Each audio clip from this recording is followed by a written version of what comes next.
will be better the second time. Let's start rolling solo. Hello, welcome to Rolling Solo, a Daggerheart solo role-playing game. Actual play. I am your host, your game master, and all the players, Paul. We are in the midst of Campaign 3, where we are following the adventures of a couple of anthropomorphic jackalopes through the Witherwild, which is a campaign frame from Darrington Press, which is available in the Darrington Press SRD.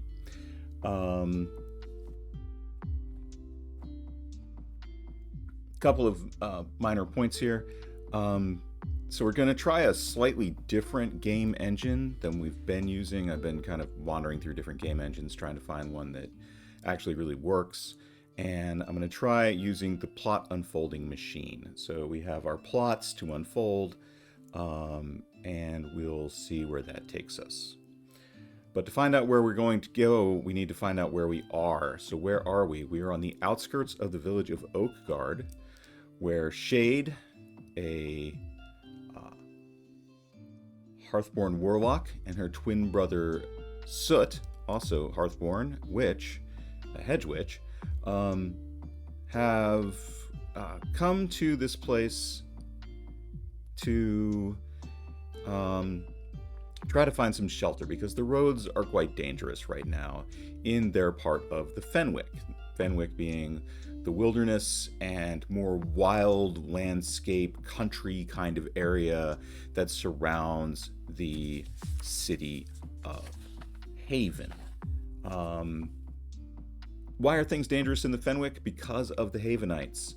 What the Havenites have done is they have invaded the Fenwick and they have stolen the Reaping Eye from the great owl Nicta, one of the protectors of the Fenwick and an important small god. Why did they steal the Reaping Eye? So that Fenwick would endure an eternal spring and a constant growing season. Why do they want Fenwick to have a constant spring and an infinite growing season? Because the people of Haven are suffering from a disease called the Serpent's Sickness. And the only cure for that is this particular flower, and the flower is typically white, but 1 in every 10,000 blooms is red, and this red bloom is the cure, or holds the key to the cure to the serpent's sickness. And so they need as many red blossoms as they can possibly find back in Haven to get rid of this illness. Why do they have this illness? Well, they brought it on themselves by killing a god a long time ago, but that's not important to the story.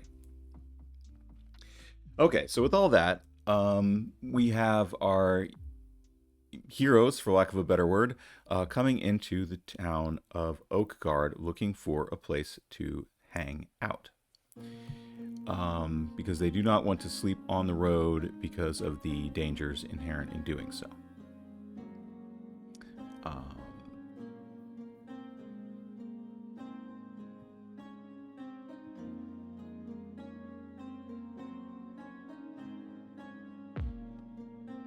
One second. I had a bizarre problem happen with my dice camera. Sorry about that. Technical difficulties. Are we still streaming? We are still streaming. Great.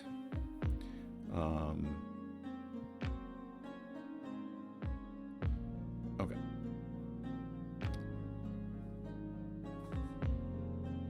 All right. So, we're coming into town. And what the plot unfolding machine would tell us to do at this point is to use either a modified proposal or a random proposal. Now, the fact of the matter is, I'm not sure which one to use. Do we know what happens next? No. Are they visiting or returning to a known location? No. So let's go ahead and use a random proposal, and we'll play a random beat. We will roll a d10 to figure out how this random beat works out. So let's find our d10.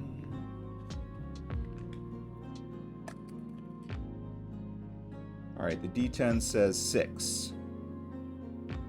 What does a 6 mean? So a 6 means that we should lead to an interesting location. Okay.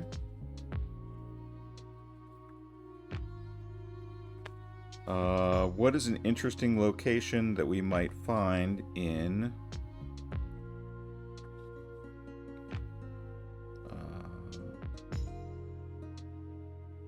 what is an interesting location that we could find here in the town of Oakgarde? Well, Oakgarde is an interesting location itself. What makes it interesting? So as we watch our two jackalopes in their with their dark fur and their rough and homespun clothing, carrying their packs, come into this town. What's interesting about this town is that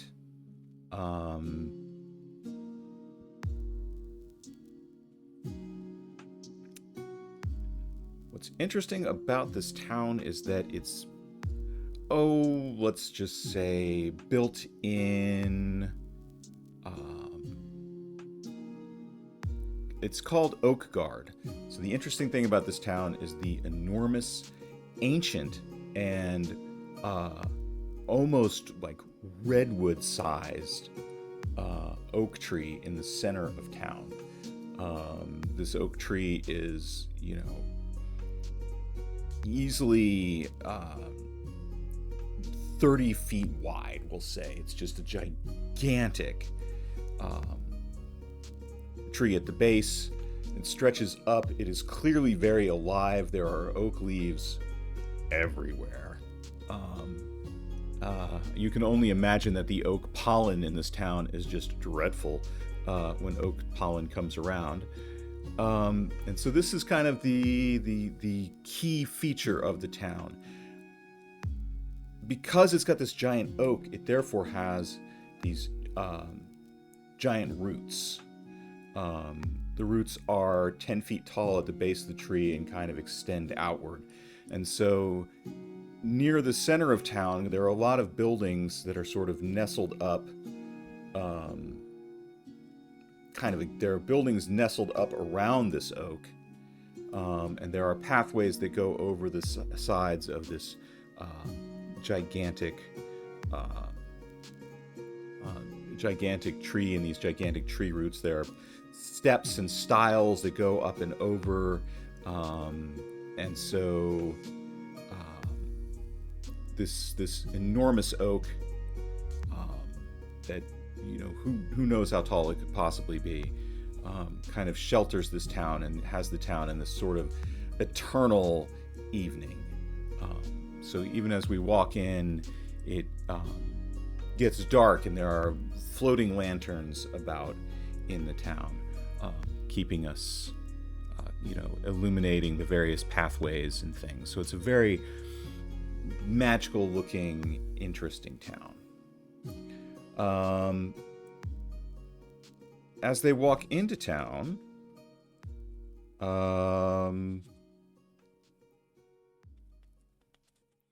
they sort of... Well, let's ask a question, because I don't know the answer to.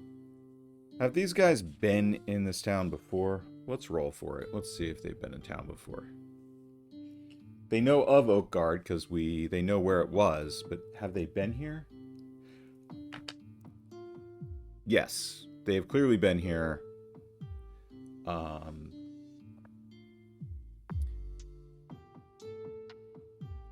But perhaps they didn't pass through Oakgarde on their way through and on their way to the meeting that they just came back from, because they were broke.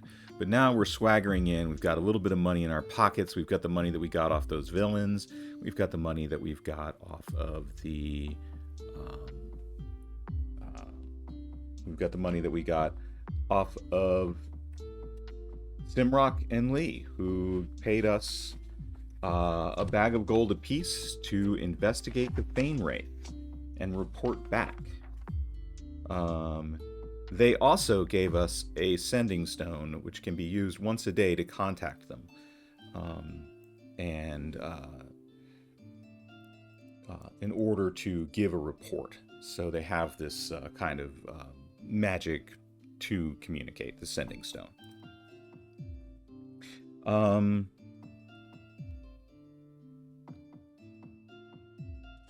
So let's see, where are we?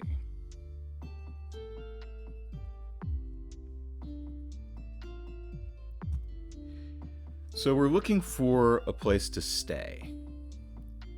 And if we look at the economy of Daggerheart real quick, let's just pull out our book here. Let's look in our index and look for economy.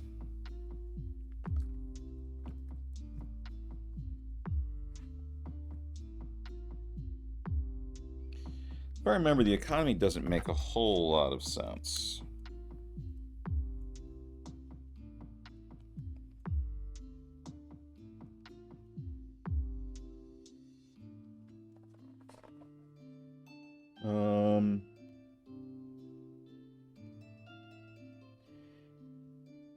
Yeah, so we're looking at spending like at least a handful of coin to stay at an inn.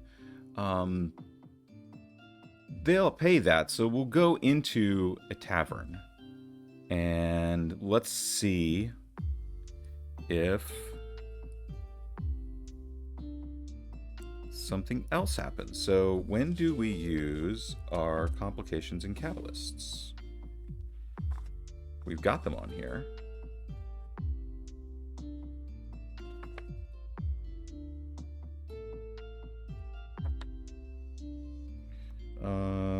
See, this is the problem with using a new system.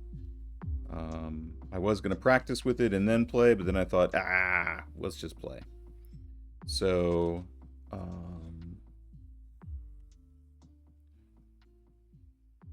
oh, A, B, C, D. That's if we have, that's on the random beats. So they find the nearest tavern that they can find. They look around for a bit, and they meet somebody standing in the street. And we're going to use the Scene Emulator to get a first reaction on this person. So let's roll some dice here. Okay, I like rolling dice. This is the D20. All right. First reaction, when you are interested in knowing how an NPC behaves or reacts to your PC's presence, roll here. So they're going to hail somebody on the street, and this person gives an uncomfortable, cold, and unwelcoming look. They are... That's a 20. This is a person who they're walking up to. They're walking up to a stall, and the person who's running the stall is, selling. It's like a food stall. They're selling, what appear to be, small hand pies to people. Let's say. A strange business, but perhaps there's a bit of a street fair earlier, and they're packing up.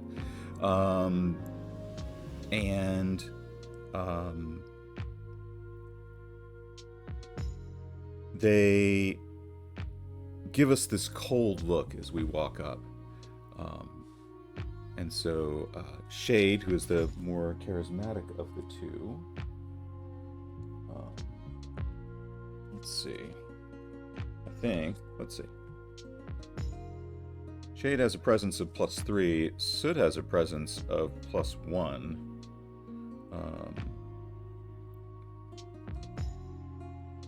Ooh. You know what?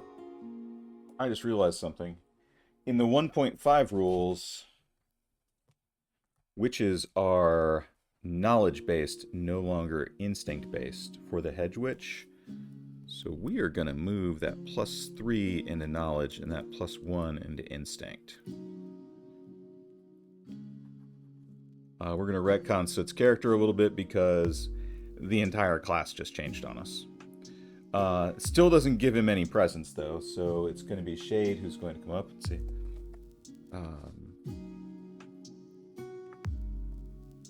hello, friend. How are you? And this person is 3.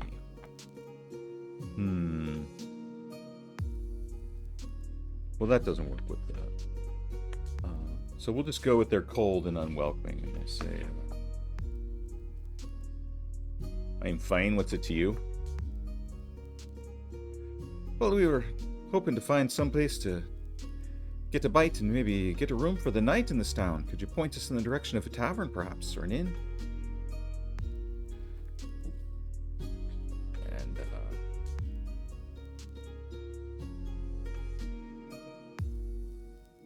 says, I might. What is your business here, anyway?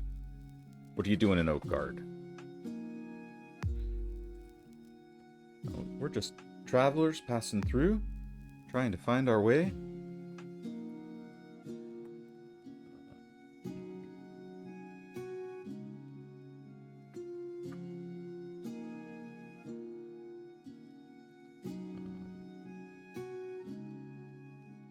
And he will look at them coldly. Let's give this guy a little flavor, just because we can.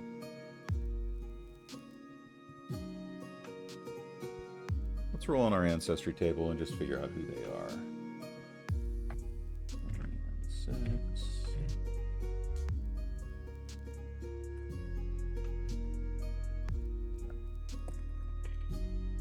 That is 22. 22 is an orc. So this unfriendly orc looks at them, kind of looking across at them because it's an orc. It isn't too terribly difficult. And we're going to say that we're going to have to make a presence roll to get the location of an inn from this guy. So we're going to have Shade make a presence roll.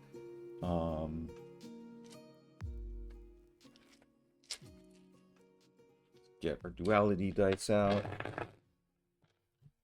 And roll for...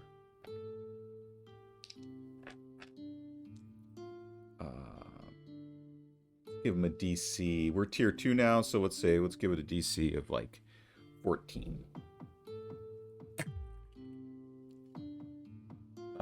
16, that's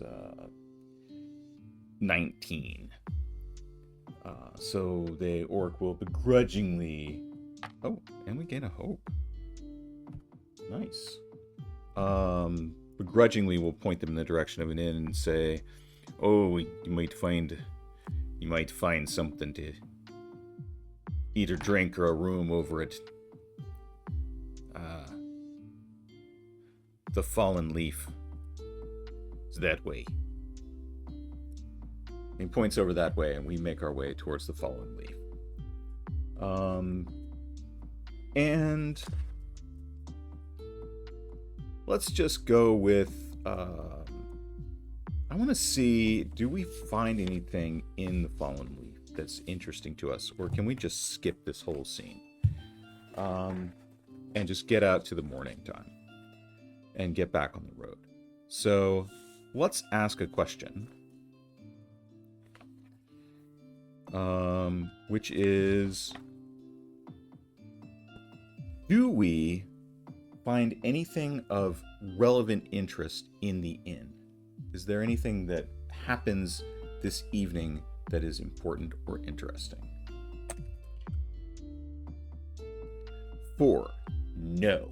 Nothing important or interesting happens. So we will fast forward through this scene. Our Lagomorths get to the tavern. They negotiate a little bit with the landlord. They spend 1 handful of gold, which I will take off of Shade. And they will take a short rest. which gives us a chance to look at some of their new features, because we're leveling up every game or every session, so our characters are now level 3. Shade is took for her level 3 bumps. Shade gained a +1 bonus to 2 unmarked character traits and marked them, and gained 1 stress slot. And took a card. The card she took was Shared Trauma. You can transfer suffering between one creature to another once per rest. Mark any number of hit points on a willing creature in melee range. Do either of us have any melee? Any hit points? No, we're not going to do that. So we're not going to take... But she took Shared Trauma, so she can distribute hit points once per rest. Which is helpful because Soot goes down easy. Soot, for his level up, gained a +1 bonus to 2 unmarked character traits, which were Instinct and Agility, and we are again going to move that to Knowledge and Agility. And also permanently gain 1 hit point slot. So Soot has done that twice. And Soot took a 3rd level card, took Towering Stalk out of the Sage domain. So those are the level ups that they took. Okay. Alright, so with that, we'll go ahead and we'll take a short rest. We're going to start with my favorite part of the short rest right now, which is the bit where I, as the DM... Actually, we're going to take a long rest. Since I, as the DM, get 6 fear. Nice. Okay, I get 6 fear. Let's see. Shade has armor and stress and a bunch of hope. They are Hearthborn, so once per long rest we can spend any number of hope to give an ally the same number of hope. So she is going to take 2 hope off of her hope and give 2 hope to Soot.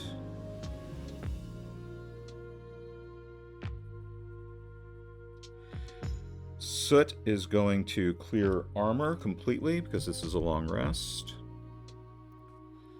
Soot is going to clear his hit points. Let's see, does Soot as a witch have anything special they need to do on a rest?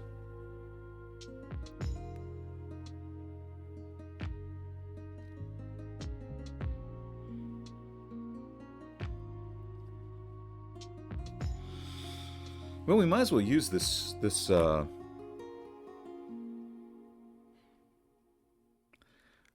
thing that Soot's been wondering is whether or not it's possible to heal the Great Owl Nycta.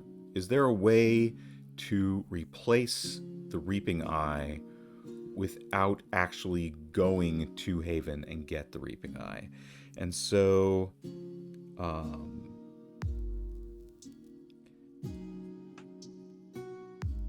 Soot is going to take some time here in the room that they get at the tavern. It's kind of a shabby room. The two of them are sort of sitting on their bunks, healing up their armor, doing things like that. Soot is going to take a moment to kind of take out one of his talismans, one of the things that he has to commune with various nature spirits. And he's going to try to commune with like one of the spirits of healing that he is familiar with. And he's going to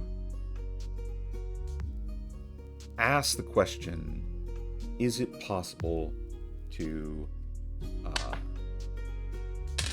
heal the Great Owl? And we will roll 3d6s, and we will choose what we get off those 3d6s.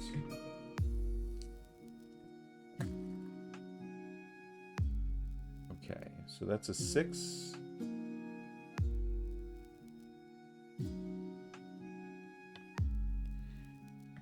And Soot psychically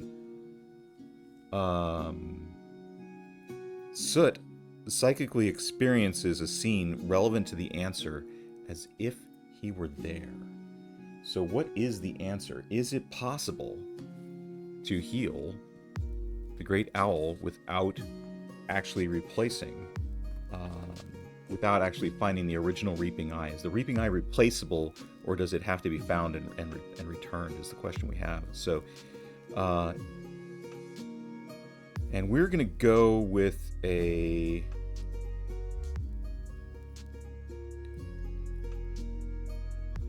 subjective oracle roll.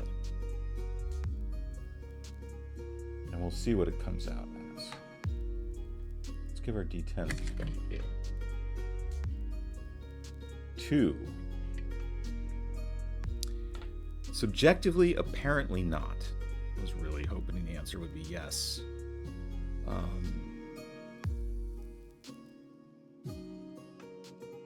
So this is not a strong no, and it's not a no, definitely not.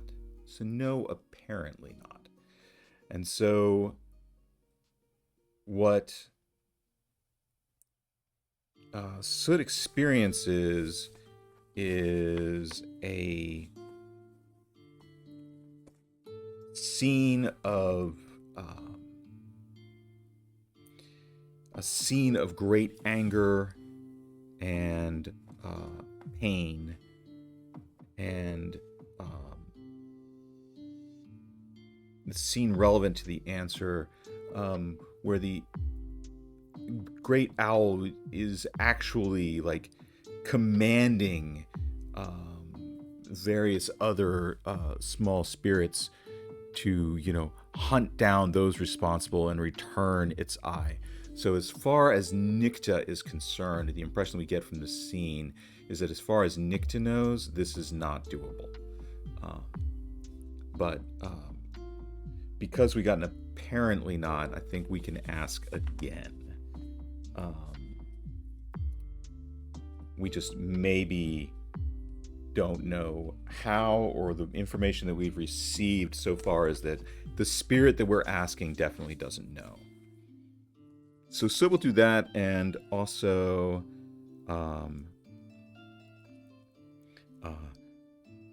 spend some time in a trance state, thinking about home and happiness, and kind of trying to bring himself to calmness.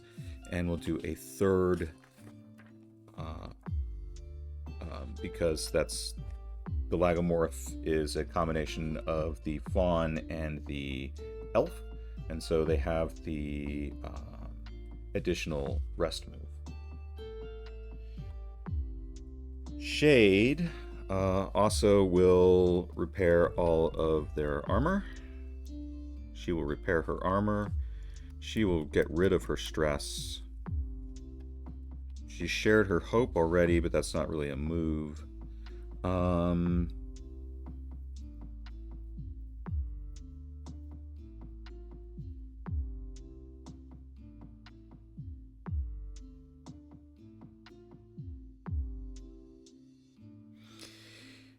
She will spend... She's full on favor, but I don't want to give the GM more fear. Actually, I'll just do that. She forgoes an offering to her patron because she is full up on patron's favor. I will gain a fear, and she will instead meditate and gain a hope. So a hope and a fear, that seems fair.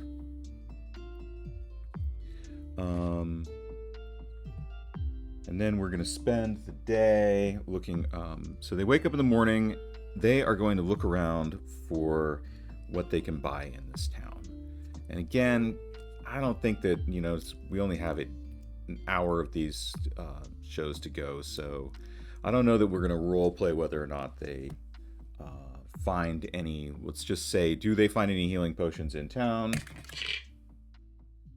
3, they do not. This town is bereft of healing potions. There's no one in this town who makes them, and there is nowhere to get them. This die is killing me. Killing me. All right. So that's that.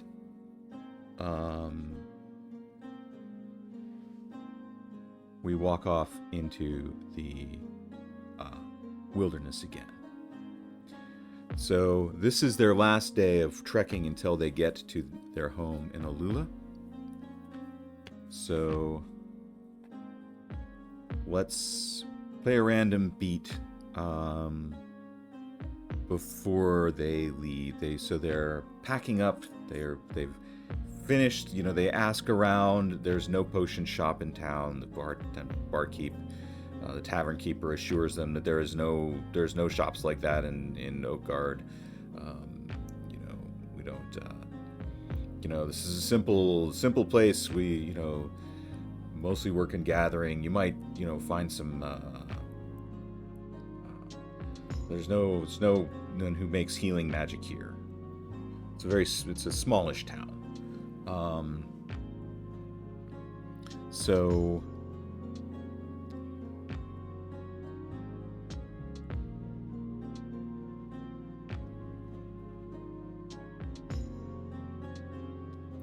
So we'll head out of Oakgarde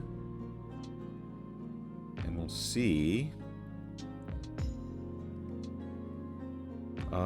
if anything happens on the road.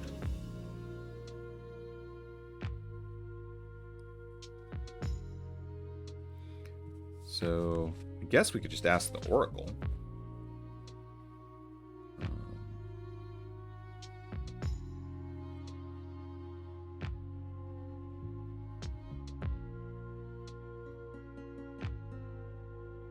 Let's see. I'm just looking at the different things that we've got on the sheet. A side, B side.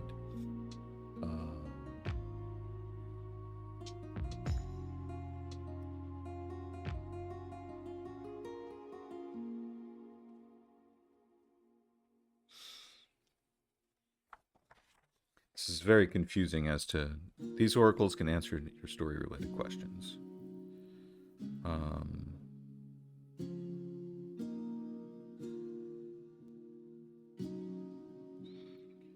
All right. Let's just play a random beat. Something happens on the road. What is it? 5. We meet or recall a notable character.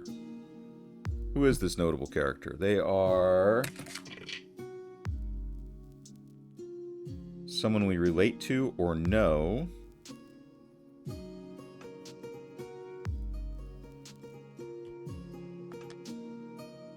They are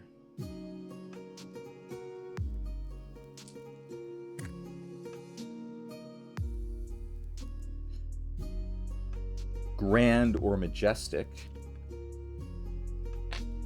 in looks.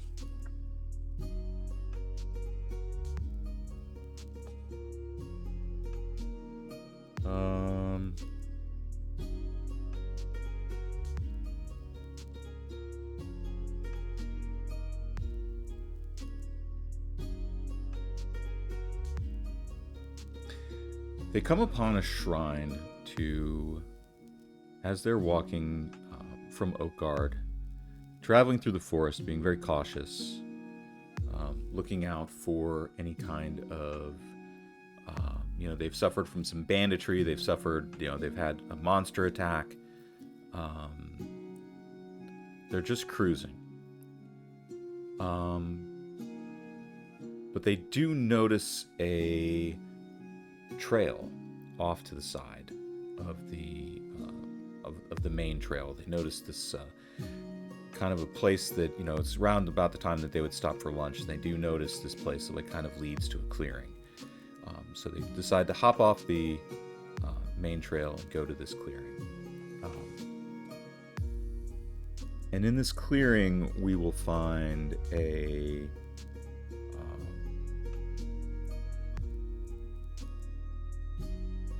they find a shrine to a small god, one that they recognize. This is a shrine to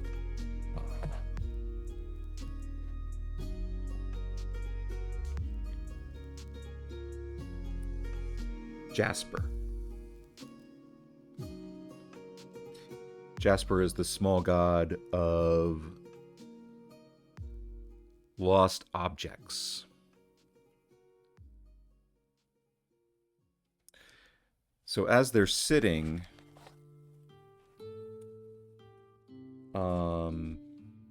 Soot takes the time to commune with this god, and we're going to use the we're going to go ahead and use his class feature.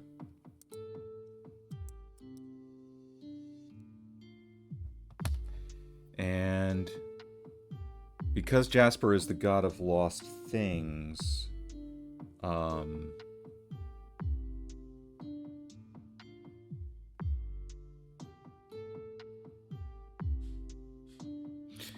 we know where Nyctazai is. Oh, but we do know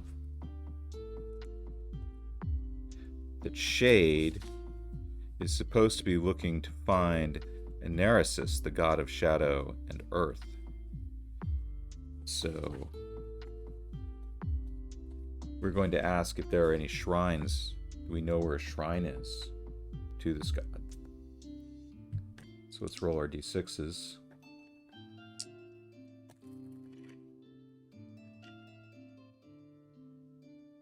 We will hear sounds or see a vision relevant to the answer.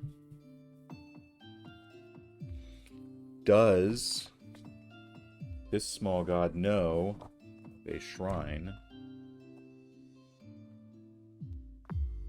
to Eneresis? Let's look up the oracles and ask that question. And let's roll our cursed die again.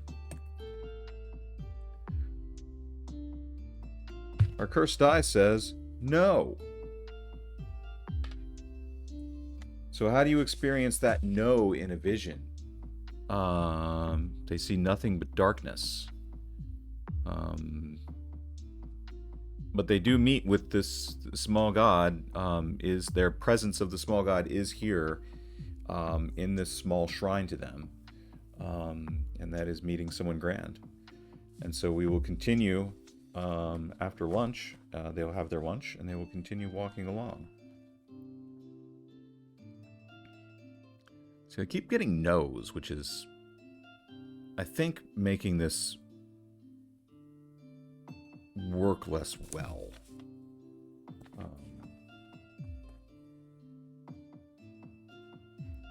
But I'm going to put the encounter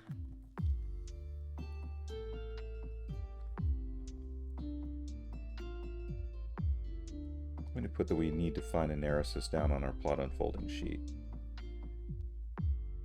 Eneresis. Okay.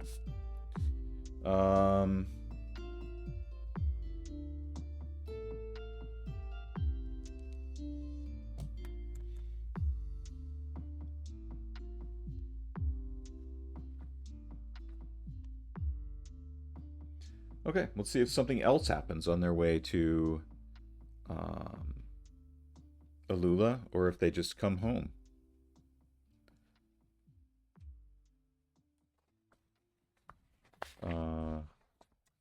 So we'll just say, does something else happen? 6, a weak yes. I'm just going to go with a yes. Let's see, what happens? Let's play a random beat again. Or put characters in a situation.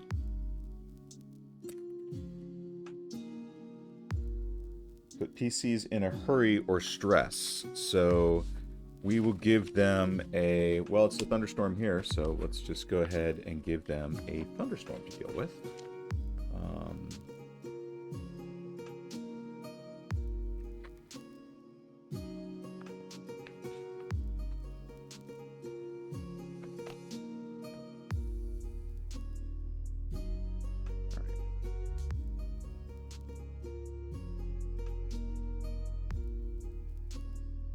This is an encounter. This is a stressful situation.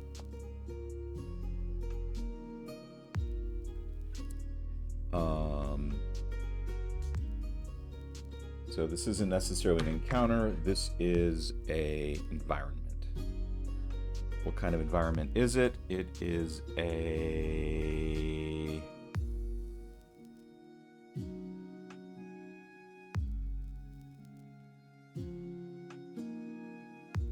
event.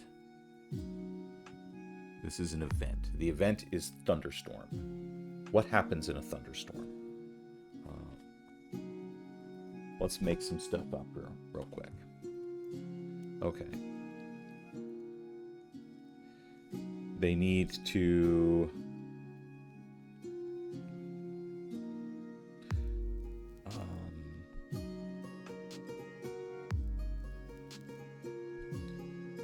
avoid hail. A thing that could happen would be a lightning strike nearby.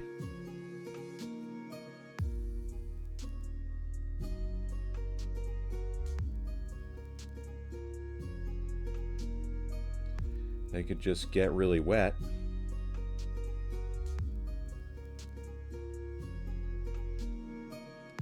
They could lose footing and get injured. They could lose their way in the storm. Okay. So those are things that could happen to them. They could get hit by hail. They could get struck by lightning. They could get really wet and cold. They could lose footing and get injured. They could lose their way. This is a environment at tier 2.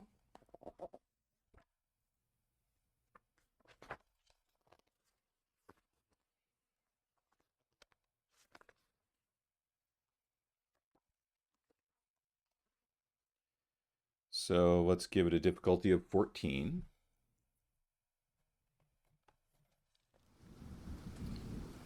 And let's say it does 2d10 damage. If they get damage. Okay.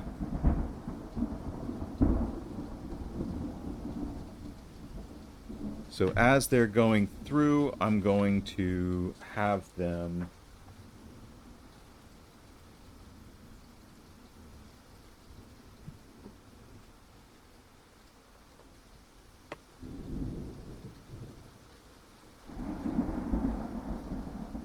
first thing that happens is that they're both going to have to make a knowledge roll.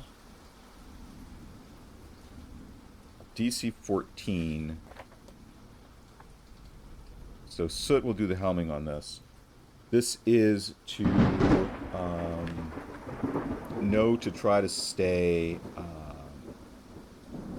kind of, not to necessarily be touching any trees. They want to kind of stay and get into shelter if they can. So this is a knowledge roll to this is a presence roll to try to find shelter. And if they fail this roll, I'm going to go ahead and so I'll spend a fear to invoke this, and if they fail this, I will inflict 2 stress on both of them as they are unable to get out of the lead. So this is, I think I said knowledge. Yeah, this is their local knowledge to find out. It's a local knowledge of 14. So this is Shade's helping roll, because this is a group roll, so this is her reaction. So that's 9, 10 plus 0 is 0, or is 10.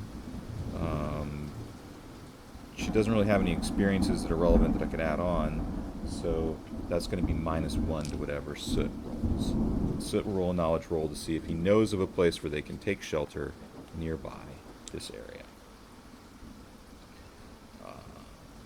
So really doesn't have any experiences that'll help, so this is going to be a straight roll +3. Alright, that's it. A 5 and a 3 with fear, so that's 8. 9, 10, 11. With fear, they do not know that. They will both mark 2 stress.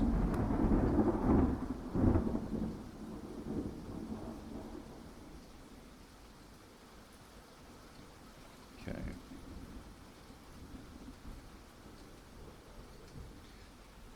Then I'm going to spend another fear to invoke another one of the things that we said could happen, which is hail. So this will be an agility roll to avoid getting struck by hail. And this, let's see.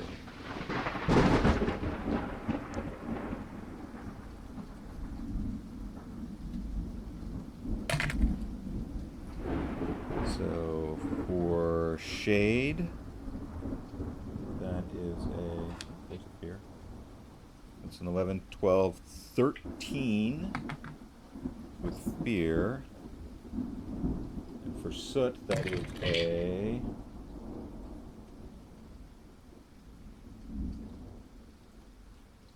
15, 16 with hope. I'll gain a fear. Soot gains a hope. Shade takes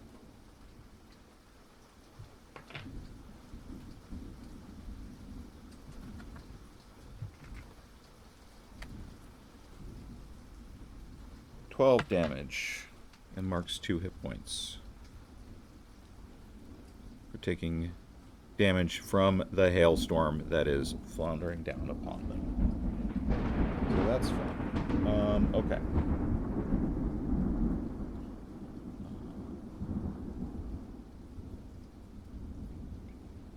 Let's see. Okay. So they're stuck. They're out there in the hail. Soot is managing to work his way around, but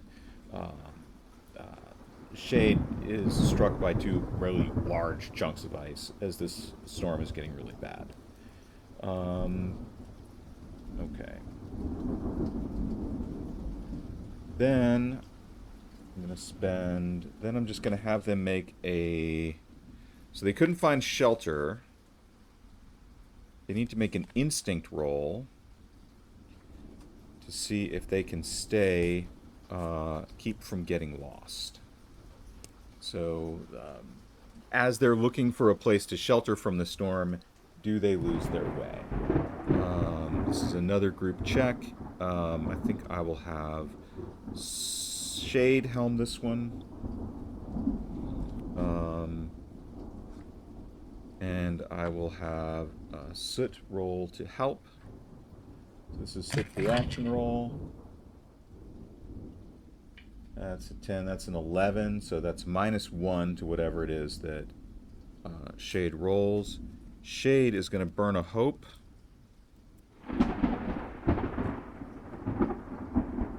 To use I'll Handle It, which is her super competent experience. She's got this. She'll handle it. She knows where they're at. This is instinct, so that's +2, +3, -1, +3 total. Come on, dice. +2 total. That is 11, 12, 13 with hope. But with that, they are lost.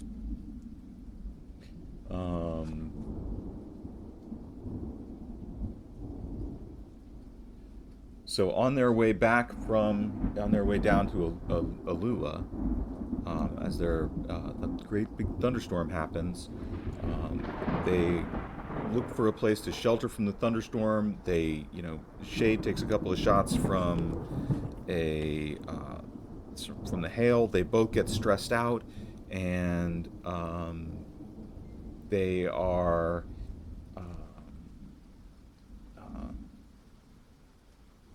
unable to, and they become lost. They lose their way. And I think that is going to be that for that environment. So let's go ahead and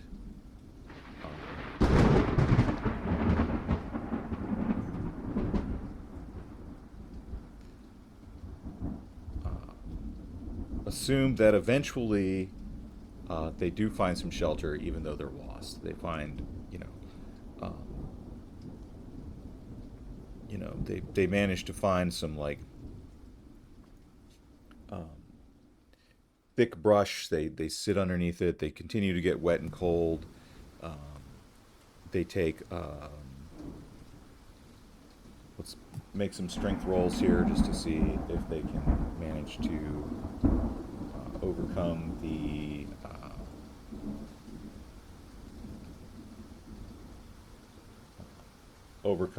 the force of being wet and cold.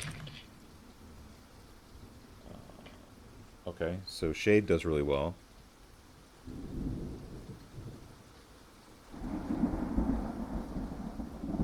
It's a, it's a 17. Soot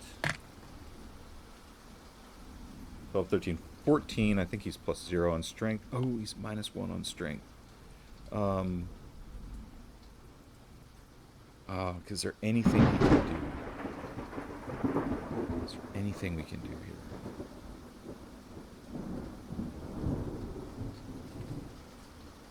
12, 13, 14. He's just there. But no. No, we didn't add anything. So he is going to take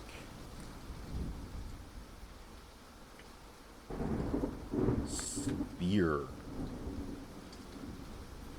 He takes severe cold damage. So the two of them are stressed, they're wet, they're cold, they've taken a bunch of damage, and eventually things chill out, and they are still shivering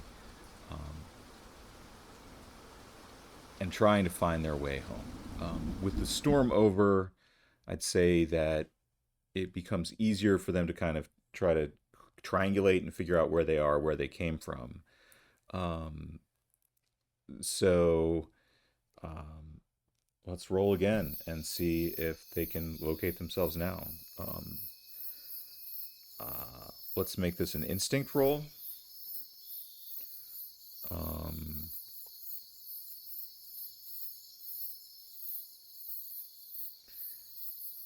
uh, Shade will be doing the instinctual looking because she is the more forward of the two.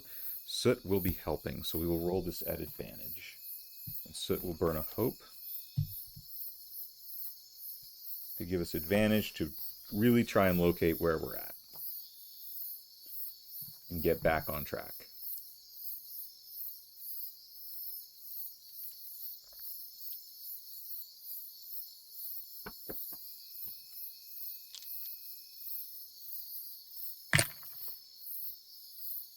Okay, that's 12, that's 13, that's 18, that is 18 with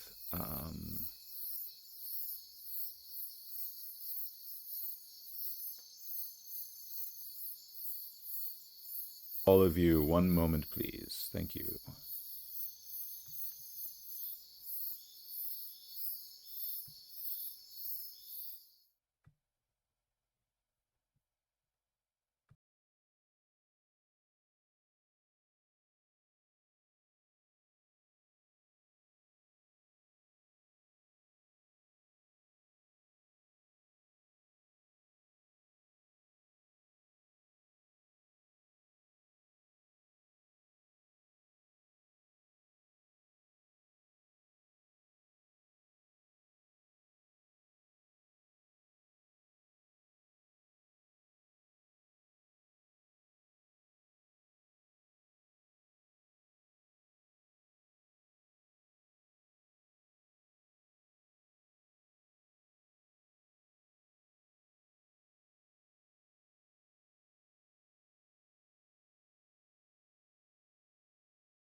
Okay, so with that roll, Shade is able to um, kind of get them back on track, but now they are in the deep woods where things are dangerous. And so let's keep playing, I guess.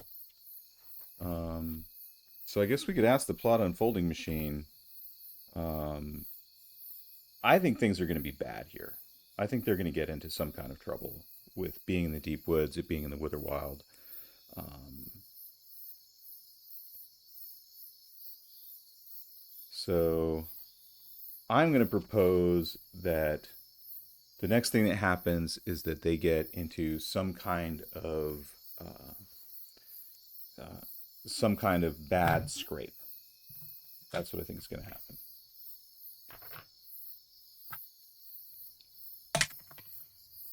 Okay, so that's a 1. So it's getting dark. That's increased the intensity and tension. It's getting dark. Soot and Shade are now kind of struggling. They're wet, they're cold, they're tired.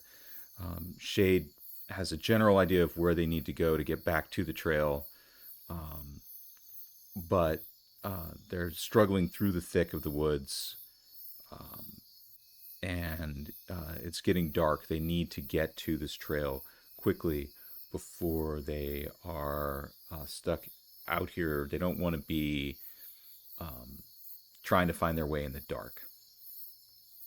It's still cloudy. The storm hasn't quite broken yet. Um, so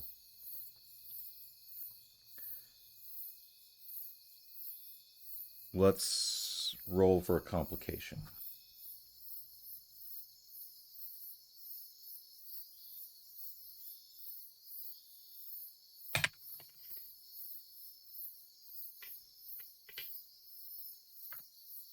An accident or disaster occurs.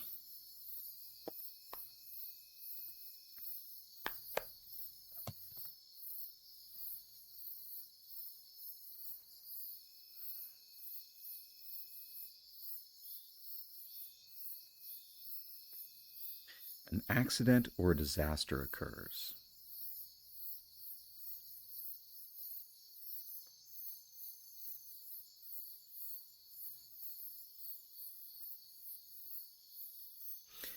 As they're crawling over a log, um, Soot's foot slips, and or Shade's foot slips. Which one? Shade or Soot? Hmm. Evens for Shade, odds for Soot. Odds. Soot's foot slips, and he is trapped. Somehow his foot kind of goes down and gets stuck, and he finds himself trapped in um,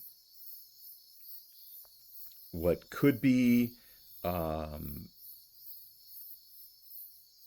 just he's just slips and damages himself, taking um, let's just give him a d6, taking 2 damage from just being injured.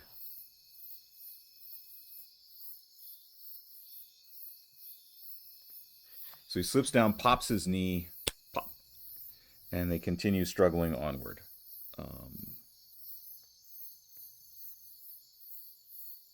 So that's our accident.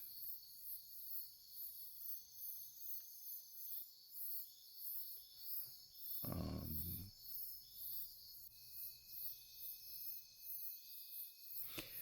and let's give them a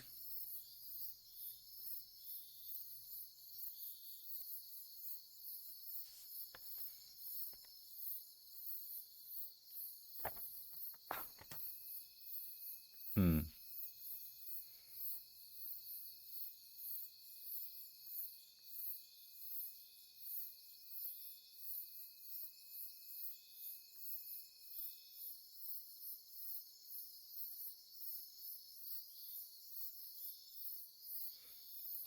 Oh, what the heck.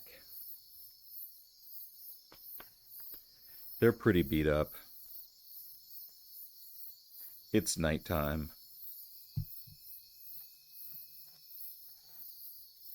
Let's be attacked by wolves.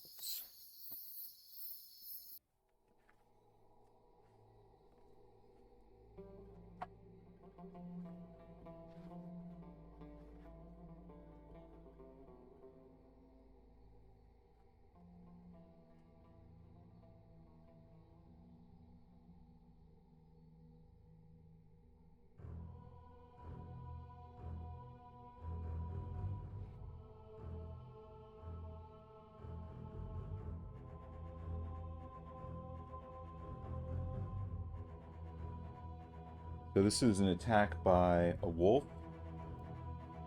It's actually an attack by 3 wolves. However, these are not ordinary wolves.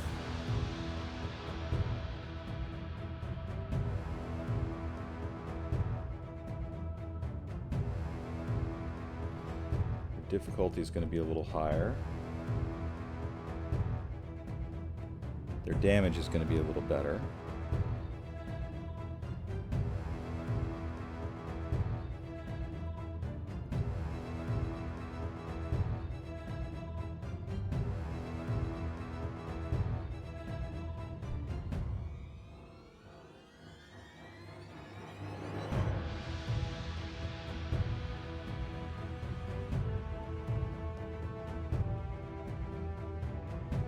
Keep their attack +2.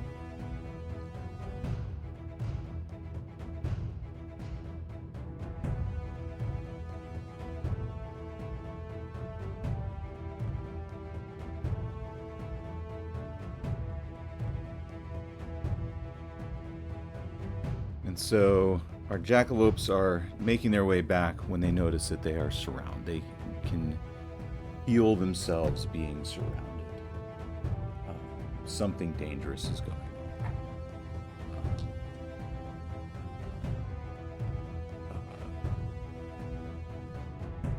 Shade.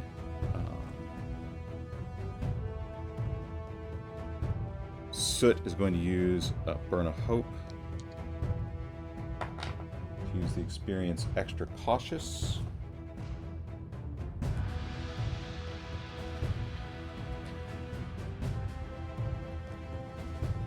Where'd my pencil go? There it is. Okay. To see if he can tell what is happening around them. Shade is going to burn a hope to help.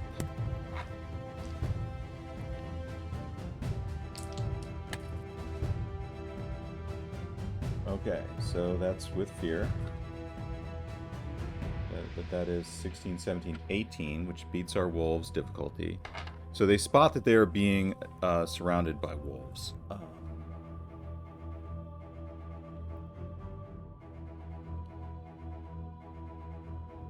I think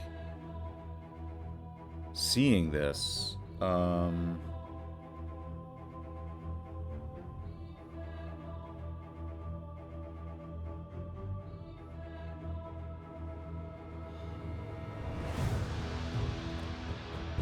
is there a tree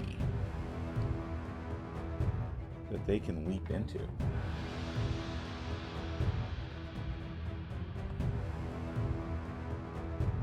Is there a tree around, something they can jump into? 9. Let's see, what is that? This is a yes/no question.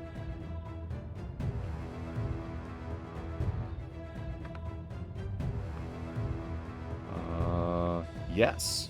Yes, there is. There's a tree that they can jump into. So, and they can just do that. They've got a Caprine leap. They can leap anywhere within close range as though they were using normal movement, allowing you to vault obstacles, jump across gaps, or scale barriers with ease. They will scale this barrier. So the two of them will hop up into this. They will hop up into a tree. As the wolves prowl around them, the sun comes down.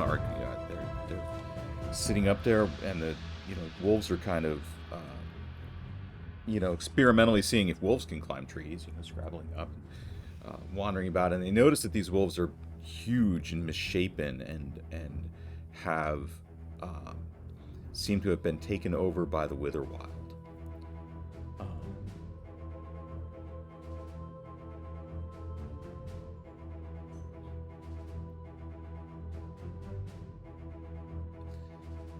They don't really have any abilities that let them do this.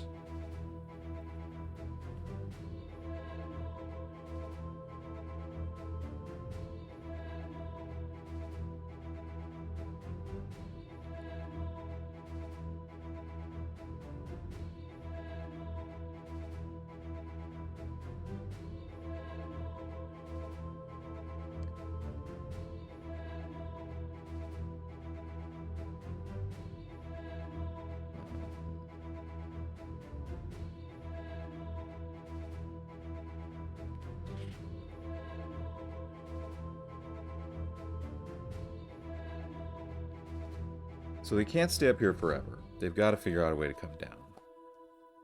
They could shoot at the wolves and try to drive them off. They've got ranged weapons. They've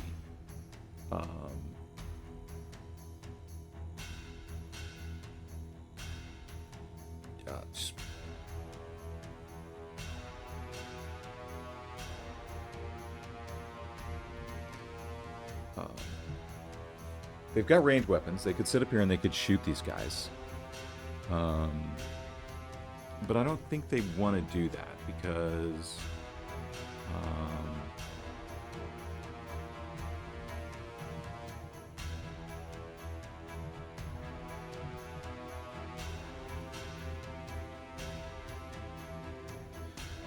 so they're not going to sit up there and they're not going to shoot at them. They want to try to commune with them. Shade, because what we know is that this is like a mechanic of the Witherwild campaign, I think.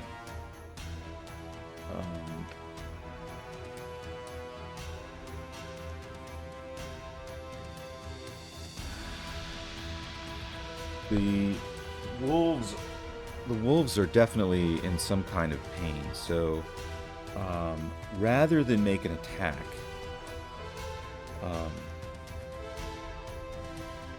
Shade is going to focus on one of the wolves nearby. She is going to slowly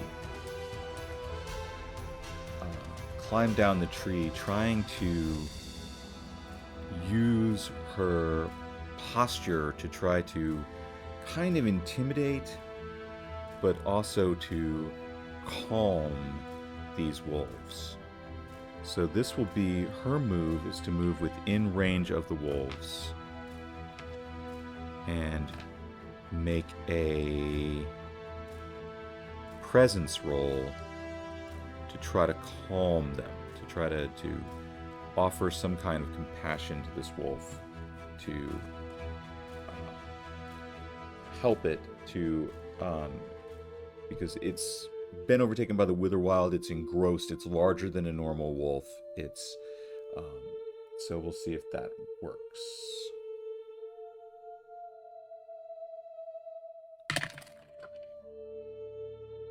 Okay. So that would be a 13, that's a 16 with fear, which beats the wolf's difficulty of 14. So I will say that with that, she's able to, I'm going to say that when the wolves are, I'm going to give them a new thing called, for their withering. So,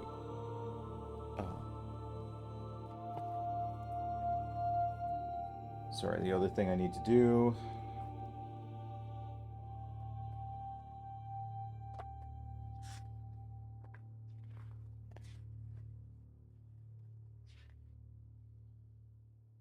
is give this guy some thresholds.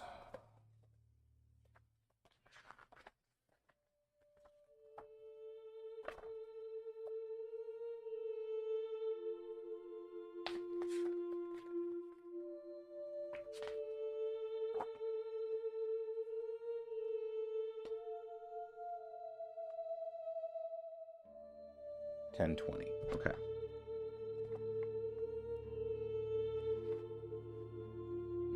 So I'm going to give them 8, 15 as their thresholds. She's going to do, like, calming damage to try to calm this guy down. So this will use her standard damage dice.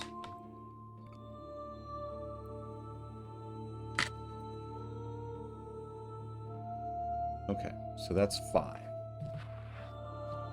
So on a 5...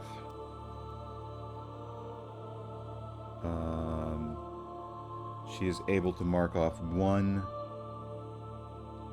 of this wolf's moves. However, that means that all 3 wolves, because I rolled with fear, the wolf is actually going to take a snap at her.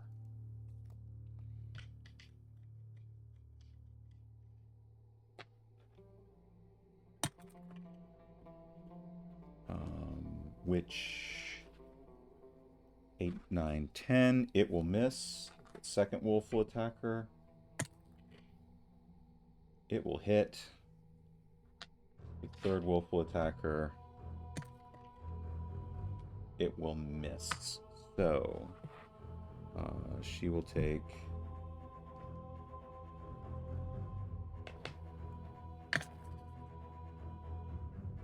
damn. 12, 14, 15, 16, which is severe damage. She will use an armor to mark that down to major damage. So Shade, manages to calm this one wolf, but immediately the other 2 wolves will attack her.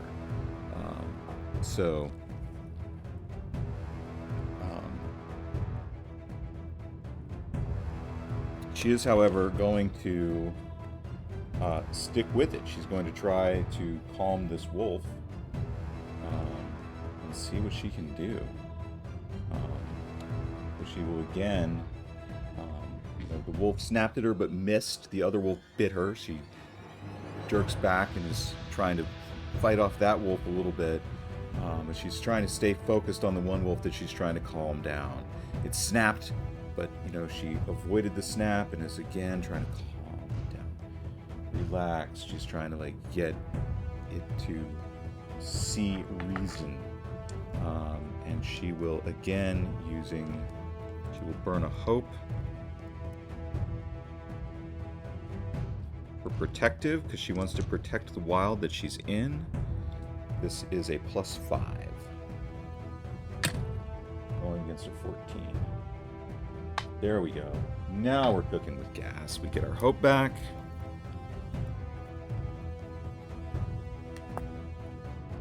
She will seven again, just the one marking. I'm again going to attack her with wolf number 1. So that wolf will not attack her because she rolled with him. But the second wolf will attack her. 9, 10, 11, which is her evasion. It will hit. For 6, 7, 8 damage, I think. What did I say these guys were? +2? No, they're +4. 6, 7, 8, 9. That's major damage.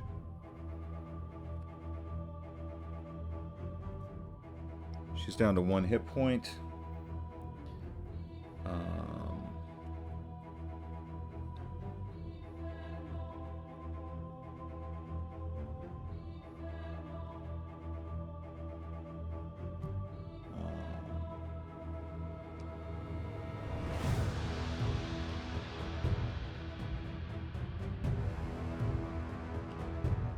Soot. Well, let's go ahead and give the third wolf a shot at her. Third wolf will hit.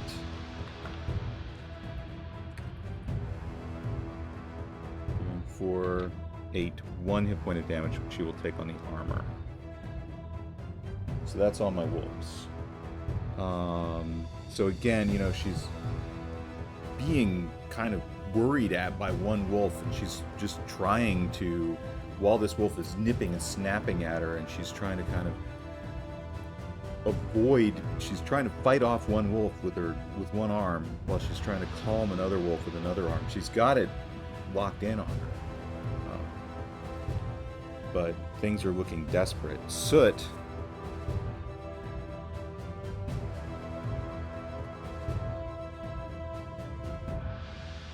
going to drop down into melee range. He is going to take 2 hit points. She is going to give him 2 hit points and clear 2 of her own hit points. Soot is going to move into melee range with everything. Shade is going to make her 3rd attempt to calm this one wolf.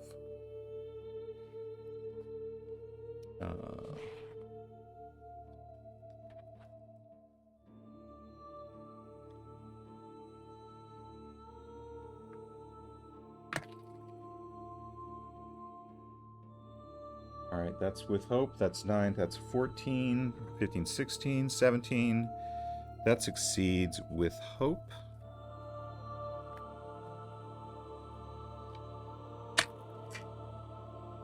Six. So that will clear that wolf. So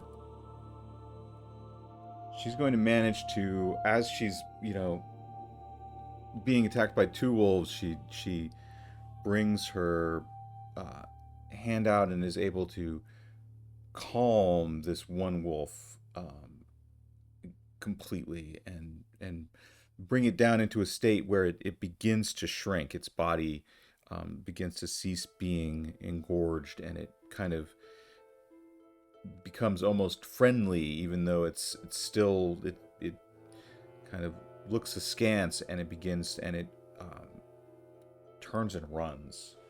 So that was a roll with hope. We have 2 wolves left.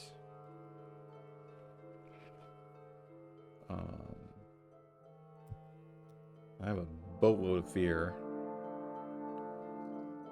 So I am going to attack her with the wolf that's been attacking her.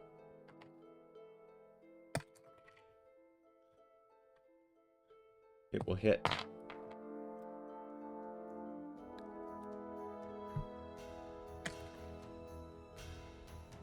It will do major damage. She will spend 2 favor instead of an armor slot to make that minor damage. She will turn to this wolf. Oh, let's attack Soot. The other wolf attacks Soot. Hits. 7, 11 damage. That's major damage. Soot will go up. Soot returns to the tree. There's only 1 hit point remaining. That'll be his move for this turn, is to jump out of the way and again climb the tree. Shade.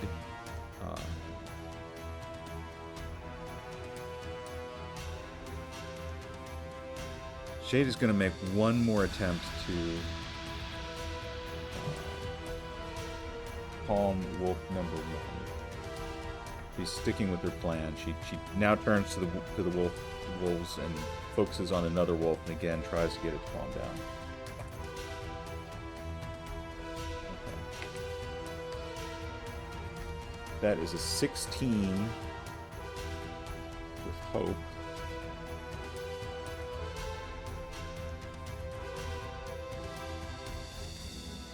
So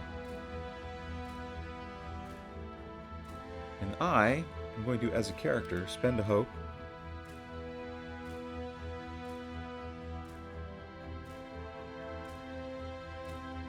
to hold the spotlight. That's not a mechanic. If I'm full on hope, I gotta do something with it.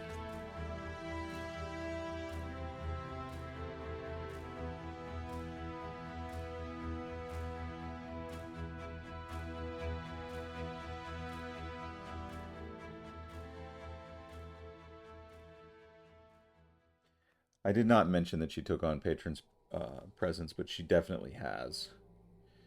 She's in a terrifying aspect of her patron.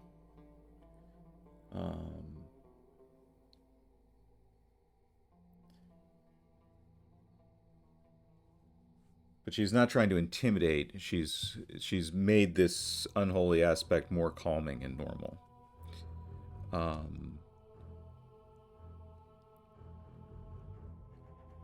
I am not going to spend a fear to attack her. I want to see how this plays out.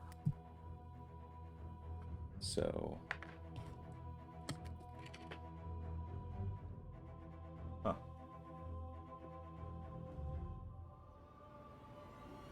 I'll find that die later. 12. Finally. That marks 2. Makes another attempt. Same wolf. Crit. On a crit, she manages to calm that wolf.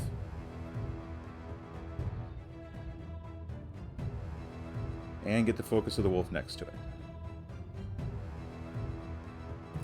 And that will be 12 plus 10.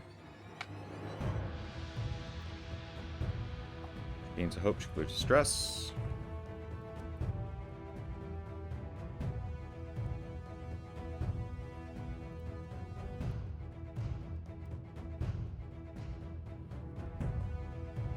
Plus 10 is... It's 2. So now she has one more chance to try to calm down this wolf. I'm going to spend a fear to interrupt so that the last wolf will take a shot at Shade in her form of dread.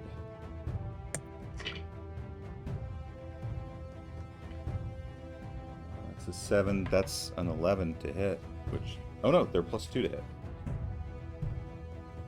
That's a 9. That misses. So he snaps at her, but she's, with that crit, she's got this incredible focus and is focused in on trying to, like, calm this wolf down and, like, really stare deeply into its eyes and just calm it down. And she tries one more time. That is a 21, 22, 23.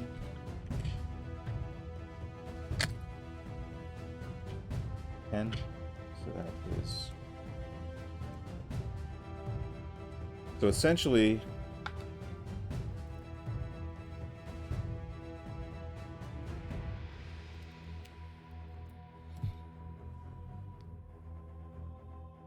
The second wolf, again, begins to lose its swollen aspect.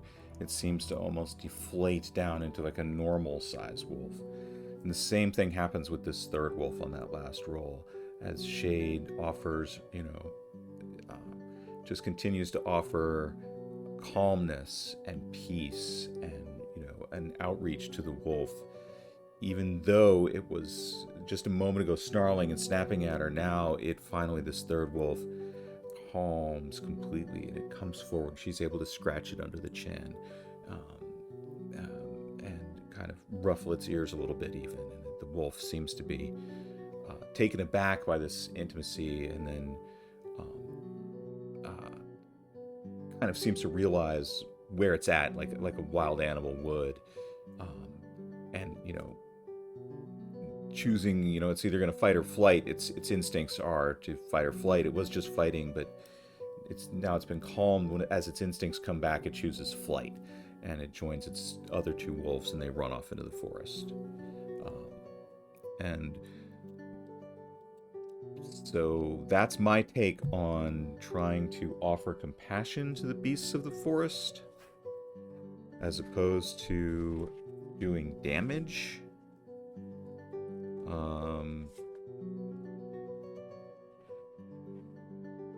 It was still a pretty rough fight. Everyone is quite badly hurt and out of armor and low on favor, but I think that kind of worked. All right. I may throw this session away and try this again on Monday, but I just thought I'd give this a shot while I was thinking about it, and that's all for this week, guys. I'm tired.